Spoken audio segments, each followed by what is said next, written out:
well, there's three main benefits that I would say. The first one is when the children are in yoga and when they leave, when they're going back into your classroom, how relaxed they feel.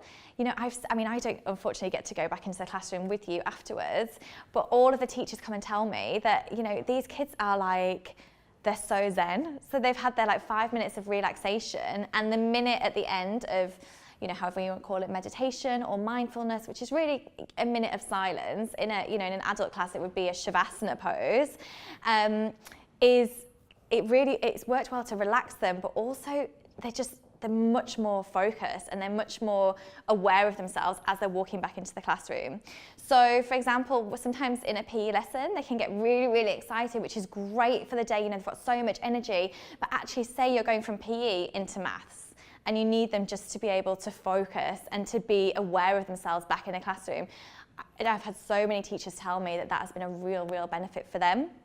Also, how they work within a team.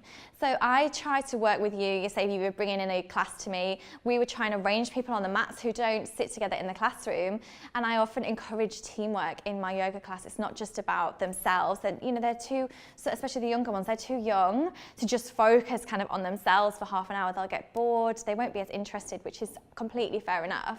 So I try and encourage them to to sit with other people that they don't sit with, and then also to help each other and encourage each other in the yoga class. So for example, if they're balancing, you know, if they see a kid next to them who's really struggling to balance, why don't you hold that kid's hand and help them?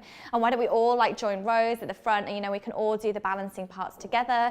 And then also encouraging them to listen. And you know, say things like, you know, if you're not wanting to be quiet, you know, think about the person sat next to you who's trying to be quiet in the yoga class.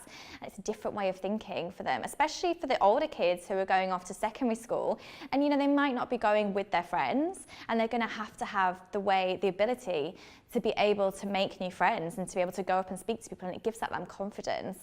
And you know, the final one, which I would say is maybe the most important one for you, is it's just something different for them to do.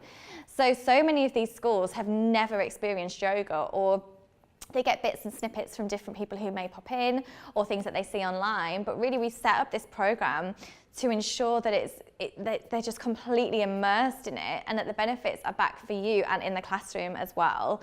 You know, sometimes it can be really, really difficult for a PE teacher maybe to try to find something new and creative to do, because they're teaching so many lessons a week, and that's absolutely understandable. So we just want to make the job easier for you guys, and also to benefit the children at the same time, that's also put back into the classroom.